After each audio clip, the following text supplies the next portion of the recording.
I don't need any courage at all, actually, because that's what we were set up to do. The big issue was set up as a business solution to a social crisis. So it actually takes no courage at all, and that's why we do it. That's why we extended our mission from the Big Issue magazine, which is now replicated 104 times around the world, into Big Issue Invest, which now manages and advises on around £150 million of social funds. No courage at all, just mission. Drive it by mission, not by courage, gaps in the market, returns. We're a mission-driven business. I think we're obsessed with, in the social enterprise sector, with scale. We're obsessed with gazelles and scale. And actually, you've got to start from a bottom-up approach, which is how do we prevent and dismantle poverty? How do we create opportunity? And we do that in the Big Issue group by self-help, by social trading, by business solutions. And actually, I think the gazelle thing about scale is sometimes the wrong way of looking at it. So, for example, we have invested in literally hundreds and hundreds of social enterprises in the UK, some of whom have scaled, but some of whom are doing amazing stuff deep in their community and will never scale. I've just heard this expression from Astrid Schultz. Have you heard of zebras? Much better than gazelles. So the zebras are black and white at the same time, this contradiction. They herd together, and I much prefer zebras to gazelles. I think the challenge is mission alignment. The challenge is cultural challenges. I mean, a Big Issue Invest lives when it's with its investors in a financial world, but it's a social enterprise.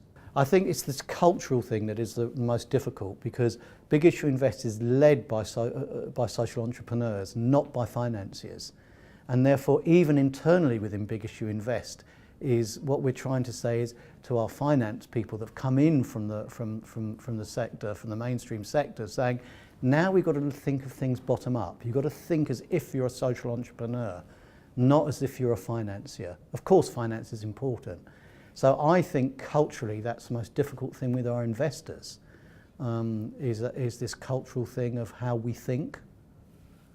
Yes, I would say immerse yourself in the sector. Go and touch it, feel it, work in it, because the cultural differences of coming in are going to be huge, and on the whole you're going to be challenged to a different way of thinking. So even, for example, with all the things that we've done within Big Issue Invest and all the partnerships we've created with corporates, we've always done it from a bottom-up approach to what does that social enterprise need, not what we as financiers want you to need. So, for example, I've tried to ban in the language within Big Issue Invest, have you heard of this expression, investment readiness? Well, investment readiness to me is a complete kind of top-down approach. What it says is, I've got this capital, but you, the social enterprise, aren't in the right place to take the capital or investment money that I've got. So therefore, I'm going to get you to be investment ready for me. Actually, what it means is probably that social enterprise needs another sort of finance rather than the finance you've got. So I've got a real problem with that expression, investment readiness.